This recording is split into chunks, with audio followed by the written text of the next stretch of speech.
Alright, hello. Hello everyone, welcome. How's everyone doing today? Hopefully you're doing well. I am Darkside Phil, of course, and welcome to today's gameplay stream. It is indeed Saturday, October 3rd, 2015. And I'd like to do a brief pre-stream. A few minutes late here today, but that's fine, because today's gameplay content is not anything that I certainly need to push too deeply into. It's not anything that I need to guarantee that I'm going to complete, because I'm not going to complete it, FYI. Today is going to be my final session of NBA2K16. This week I played the game several times, played through the story mode of the game, the Spike Lee directed story of NBA 2K16, and the last time I played this game, which was Wednesday, I beat the story. So it was around, I think it was around 5 hours or so of gameplay, maybe 6 or so, a little bit more than that. And I gave my opinion on that in those videos, and now today we're going to be continuing on with the career mode, because what happens is after you beat the story, the actual career mode of the game opens up.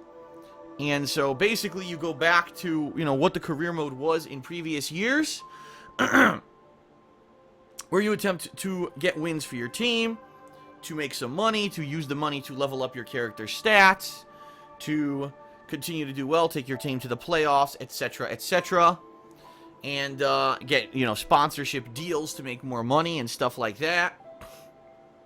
So that's what we're going to be focusing on today for around 2.5 hours of gameplay, roughly, okay? And that's going to be my final session of NBA 2K16.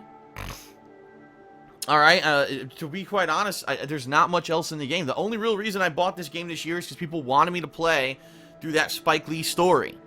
People were really interested in seeing what was that story going to be. And at this point, we've seen it. So now we know exactly, what to expect from the game. And that's pretty much it. A few years ago, it was actually a couple years ago, for NBA 2K14, that was the first NBA 2K game that I had played seriously in a long time. It was the first one on the PlayStation 4.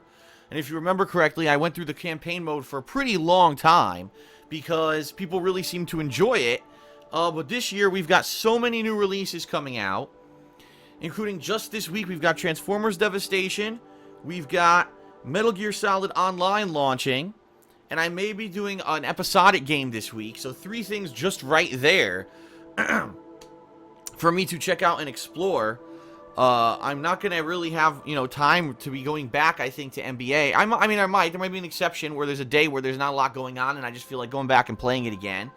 But for the most part, the game's pretty identical to the past 2 years. And I'll be honest with everyone, I wasn't really going to play it this year. Alright? Except for the fact that they had this new Spike Lee story. So, if next year there's really nothing new added to the game, I think it's probably going to be a skip. I think it probably makes more sense to skip it rather than to play it again when it's the same old game, okay? So our final session today, tomorrow, we're going to be going back to Crash Bandicoot 2, if you can believe it, yeah. I know that way back in late July, I did this marathon of Crash Bandicoot 2. And I believe I got a little bit further than halfway through the game. And some people expressed disappointment saying, oh, you didn't beat the game. And I was like, I never promised I was going to beat the game. The purpose of a marathon is to play it at a marathon setting and get as far as you can. So if I got more than halfway through the game, that was the marathon. But a lot of people were like, oh, you should finish the game, blah, blah, blah.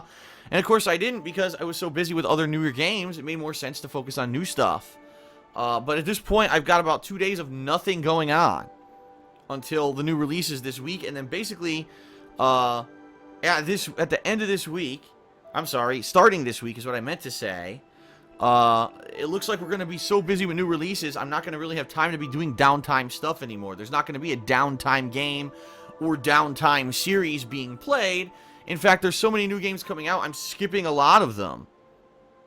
I'm skipping a lot of them so that I can make room to just focus on certain ones. And there may be other ones, in particular the RPGs coming out in the next few weeks, like Disgaea 5, Tales of Zestiria. Those are games I'm interested in playing, but those are probably games I'm going to be playing much later, if I do play them at all, simply because I just don't have time to play them right now. There's going to be too much going on with the other games. Now is not the time to be playing a 40-hour JRPG when I've got all these other games coming out. I wouldn't be able to dedicate enough time or energy to the RPG to give it justice. So, tomorrow I'll be going back to Crash Bandicoot 2. Monday I'll also be playing Crash Bandicoot 2. If I beat it, great. If I have time, second stream Monday will be the conclusion of To the Moon, the indie game that I've been playing several times this year, and I'm near the end of it at this point, from what I'm to understand. Probably about another hour and a half to 2 hours, and I'll beat it. I just haven't had time to dedicate to it, and I'm thinking of maybe trying to finish that up this Monday night before we head into the crazy month that will be October, okay? So that's just an FYI, an estimated, schedule until next week. Tomorrow I'm going to be doing the weekend preview, and I'm going to explain this schedule in more detail, including how I'm covering the new releases this week. There's also a special day where Leanna and I are doing something special this coming week. I'll explain all that in the weekend preview tomorrow. I don't want to go too much into detail about it right now, considering I know that, I'm sure you'd rather watch that video than hear me talk about it now on a pre-stream. So, really not too much to talk about. Two quick things. Number one, Patreon. I'm not here to ask for pledges. I'm here to give you an update on the September Patreon. Unfortunately, yesterday I got several messages from people who pledged to my Patreon in September saying that they got messages from Patreon saying that their pledges could not be processed, and everyone who messaged me about this apparently pledged via PayPal. And they're like, we have no idea why our PayPal wouldn't process. Our PayPal's fine. There's funds in there. This doesn't make any sense. It's almost as if Patreon is having errors regarding PayPal. So FYI, if you did pledge to my Patreon in the month of September and used PayPal, you're going to want to check the website and see if your pledge went through. I'll tell you right now, about 20 people so far, their pledges were declined. And I'm really starting to get nervous when it comes to our goal, which was if we hit $1,250 of funding for September, we were going to do the Halloween Marathon. I don't know if we're going to hit it at this point, because 20 pledges declined, and by the way, only about half the people have been charged so far. That's not a good sign. We're going to have to see what happens here, okay? So, please check Patreon if you haven't. What I'll do is I'll wait another day or two, and then probably tomorrow, I'll message everyone on Patreon who is showing as declined, so that you know. But I want to wait, because a bunch of people have not even been charged for the first time yet. It's just listed as pending, so I'll let everyone know as the month progresses, alright? And, of course, I'll be setting up new goals and stuff for November shortly, but I want to get through this September stuff before we start talking about freaking November, alright? And then lastly, I want to say buyer beware, okay? And when I say that, I mean when you're buying stuff on Amazon.com or any website that's kind of like a marketplace for different products, be careful what you're buying. I have a quick story to tell you. I actually did an Instagram post about it this morning. So yesterday, as I was finishing my Indies mini marathon, yesterday I did over 7-hour long stream. It was almost over 7. Actually, it was over 7.5 hour long stream of indie games. And as I was finishing up the stream, I was moving my microphone back to where it normally is for me to do gameplay. And as I was doing this, my pop filter, which is a little mesh screen filter that you put in front of the microphone to avoid, big popping into the mic or loud volume adjustments into the mic when there's either air, blowing towards the mic from my mouth or whatever, broke completely. It's so ridiculous. Did it is it that the screen was weak or flimsy? No.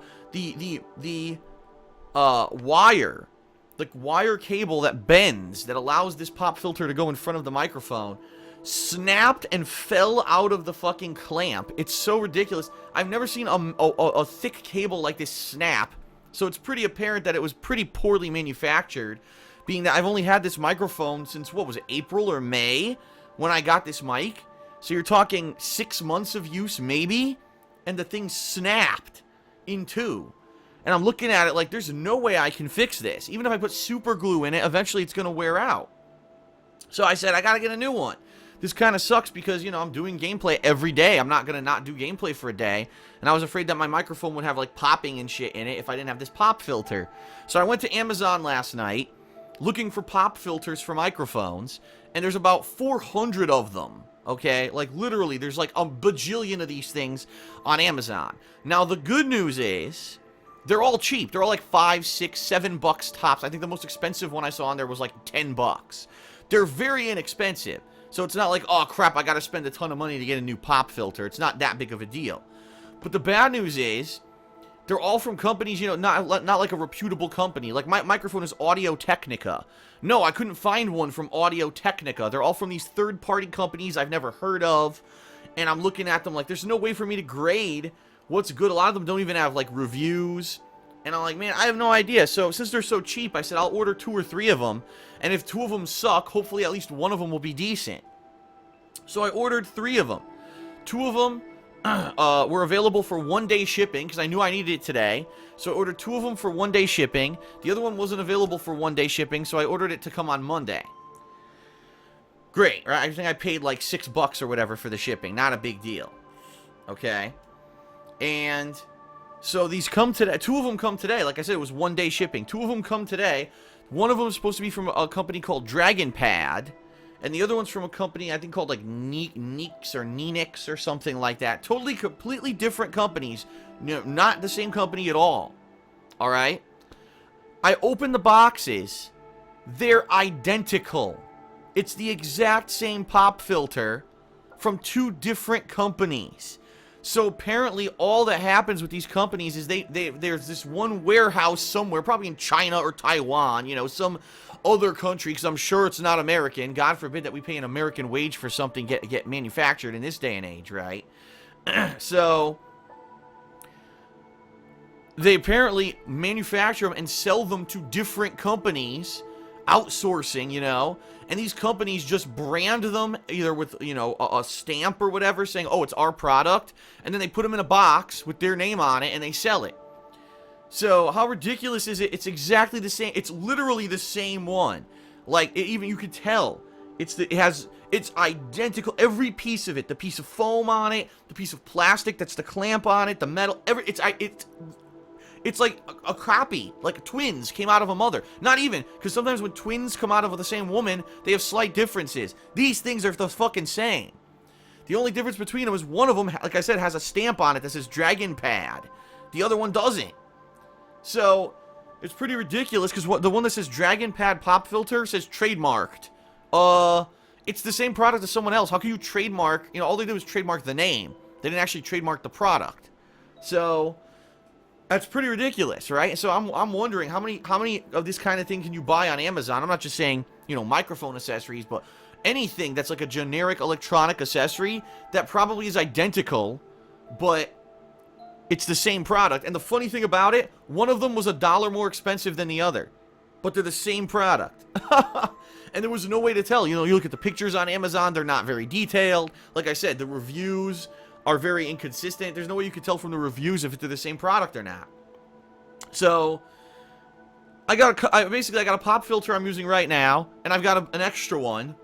It seems to work fine. It seems to be pretty steady. It seems to be staying in place for now, at least. And I got another one coming on Monday. That one I could tell you is definitely a different one, because this one is a different color that's coming on Monday. So maybe I'll test between the one that I'm using now and the one on Monday and use the better one overall. But buyer beware when you're buying stuff on Amazon. Don't always think that you're going to be getting a different product. Apparently, all these companies are apparently claiming that it's a different product, and it's not. Even if it's trademarked as a company's product, it's not. That's pretty bad, man. If that's not a terrible case of, you know, a company that just imports work from other countries and just slaps its name on it, I don't know what is. How many products do we buy in the United States, right? That it's a store brand product, and come to find out it's from, you know, Singapore. So, it is what it is. I just thought that was a funny story to start the stream today. By the way, I didn't expect that we were going to have many people on the stream today. I think that NBA is pretty played out. I knew it. Like I said it earlier this year when I said I don't even know if I'm going to play NBA, because I think it is played out. And I think that people were interested earlier this week to see the story of the game. But now that the story's over, I don't think anyone's really going to care too much about the gameplay of this. So if you are here live on stream or you're watching this on YouTube, sit back and relax for a few hours here. Have some fun with NBA. That's the attitude I'm taking with it. You know, same thing with Crash the next few days. Do I think I'm going to get any kind of significant viewership for Crash Bandicoot 2? No. But at least it's something to do, right? It's something to kill time until the new releases come out. We'll have some fun together enjoying the games, right? Alright, so that is it, everyone. Oh, by the way, there is a new DSP Tries It coming later today that will be completely different from anything I've ever done before. Just throw that out there. Alright. That's it, everyone. Let's get started with NBA. Thanks for being here. Here we go.